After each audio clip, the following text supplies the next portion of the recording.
जय हो चौथ माता की आप सभी को। गणेश जी महाराज की जय हो। स्वागत है आपका मेरे चैनल दिव्य दिशा पर। तिल चौथ की कहानी आज हम सुनेंगे। तो आइए सुनते हैं कि किसी शहर में एक सेठ सेठानी रहते थे। उनकी कोई भी संतान नहीं थी। इससे दोनों बहुत दुखी रहते थे। एक बार सेठानी ने पड़ोस की स्त्रियों को तिल चौथ का व्रत करते हुए देखा तो पूछा कि आप ये व्रत क्या और कैसे कर रही हैं, इसके करने से क्या लाभ होता है। औरतें बोली कि यह चौथ माता का व्रत है, इसके करने से धन, वैभव, पुत्र, सुहाग सभी की प्राप्ति होती है, घर में सुख शांति का वास होता है। तब सेठानी बोली कि यदि मेरे पुत्र हो जाए तो मैं चौथ माता का व्रत करके 1.25 किलो तिल कुटा चढ़ाऊंगी। बाद में वह गर्भवती हो गई तब भी भोग नहीं लगाया और चौथ माता से बोली कि हे चौथ माता, यदि मेरे पुत्र हो जाए तो मैं 2.5 किलो का तिलकुटा चढ़ाऊंगी। गौरी पुत्र गणेश व चौथ माता की कृपा से उसको पुत्र रत्न की प्राप्ति हुई, पर उसने तिलकुट्टे का भोग नहीं लगाया। फिर जब वह लड़का बड़ा हुआ तो सेठानी बोली कि इस लड़के का विवाह हो जाए तो मैं 5.25 किलो का तिलकुट्टे का भोग चढ़ाऊंगी। भगवान गजानंद व तिल चौथ माता की मेहरबानी से उसके पुत्र की सगाई अच्छे कुल हो गई और लग्न मंडप में फेरे होने लगे। लेकिन भाग्यवश सेठानी फिर भी चौथ माता के तिलकुट्टे का भोग लगाना भूल गई। तब चौथ माता व गणेश जी उस पर कुपित हो गए। अभी फेरों के वक्त में 3 ही फेरे हुए कि चौथ माता अपना कोप दिखाती हुई आई व दूल्हे राजा का अपहरण करके ले गई और गांव के बाहर पीपल के पेड़ पर छिपा दिया। सब लोग अचंभे में रह गए कि एकाएक दूल्हा कहाँ चला गया है। कुछ दिन बाद वह लड़की गणगौर पूजने जाते हुए उस पेड़ के पास से निकली तो पेड़ पर से दूल्हा बना हुआ लड़का बोला, आओ आओ मेरी अधब्याई नार आओ। तो वह भागी हुई अपने घर गई और अपनी माता को सब घटना कह सुनाई। यह समाचार सुनते ही सभी परिवार वाले वहाँ पहुँचे और देखा कि वह तो वही जवाई है जिसने हमारी बिटिया के अधफेरे खाए थे और वही स्वरूप में पीपल पर बैठे हैं। तो सभी ने पूछा कि आप इतने दिनों से यहाँ क्यों बैठे हो, इसका क्या कारण है। जवाई राजा बोले, मैं तो यहाँ चौथ माता के गिरवी बैठा हूँ। मेरी माता से जाकर कहो कि वह मेरे जन्म से लेकर अभी तक के बोले हुए सारे तिलकुट्टे का भोग लगाकर और चौथ माता से प्रार्थना करके क्षमा याचना करे जिससे मुझे छुटकारा मिले। तब लड़के की सास ने उसकी समधन को जाकर सारा हाल सुनाया। तब तो दोनों समधनों ने 1.25 मण तिल का कुट्टा गणपति भगवान व चौथ माता जी को पूजन करके भोग अर्पण करके क्षमा याचना की। तो चौथ माता ने प्रसन्न होकर दूल्हे राजा को वहाँ से लाकर बैठा दिया और वहाँ वर वधू के साथ फेरे पूरे हुए और वर वधू सकुशल अपने घर के लिए विदा हुए। चौथ माता की कृपा से दोनों परिवारों में खुशहाली हुई। हे चौथ माता, जैसा उस लड़के के साथ हुआ वैसा किसी के साथ ना हो और कोई भी नर नारी भगवान के प्रसाद को चढ़ाना कभी ना भूले। गणेश भगवान व तिल चौथ माता सभी की मनोकामना पूर्ण करे। बोलो भगवान गणेश की और चौथ माता की जय हो। और दूसरी कथा हम सुनेंगे। 2 देवरानी जेठानी थी। जेठानी के बहुत धन था, देवरानी गरीब थी। देवरानी भगवान गणेश जी की बहुत आराधना करती थी।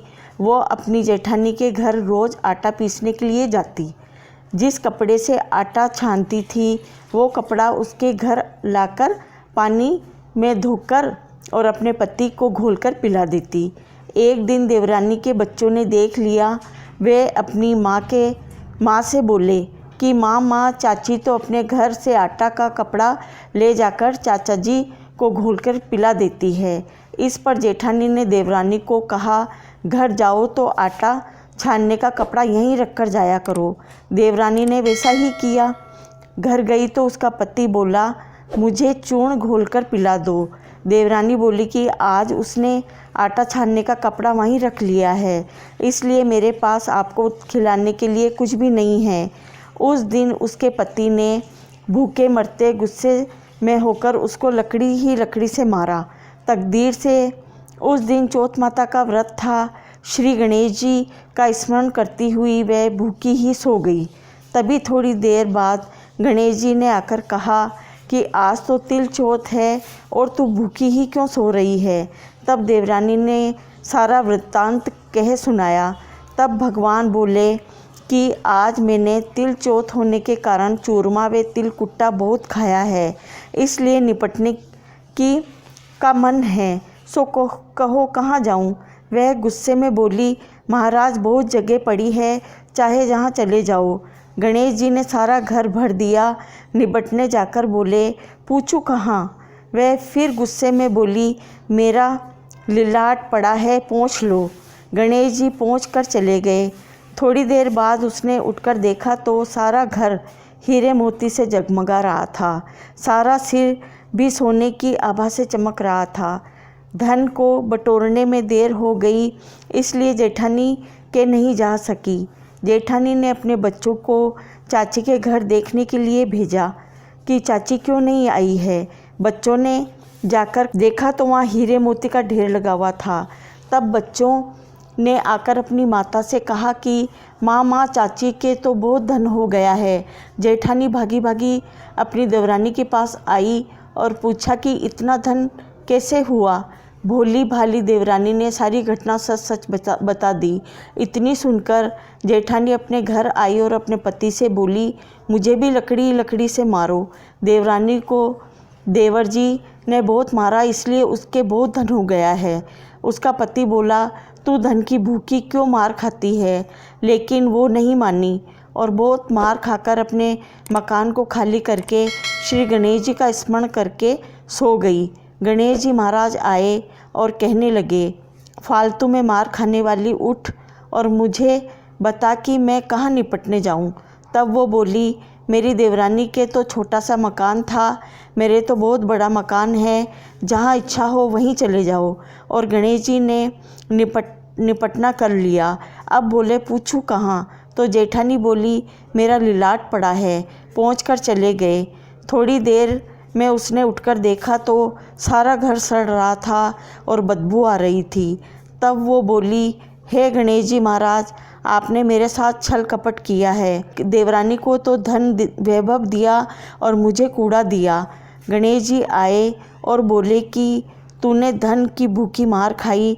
जेठानी बोली और क्षमा याचना करने लगी, हे महाराज, मुझे तो धन नहीं चाहिए, आप अपना समेटा समेटो। गणेश जी बोले, तेरे धन का आधा देवरानी को दे, तब अपनी माया समेटूंगा। जेठानी ने आधा धन देवरानी को दे दिया, लेकिन एक सुई नहीं दी।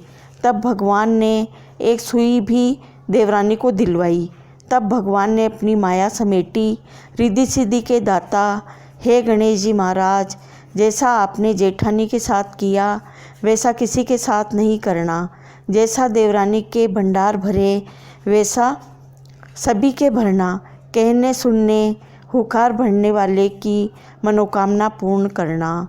बोलो गणेश जी महाराज की जय, तिल चौथ माता की जय। अगर आपको ये मेरा तिल चौथ माता का व्रत और गणेश जी की कहानी पसंद आई हो तो मेरे चैनल को सब्सक्राइब अवश्य करें और वीडियो को लाइक और शेयर अवश्य करें और कमेंट में जय श्री गणेश लिखना ना भूलें। राधे राधे।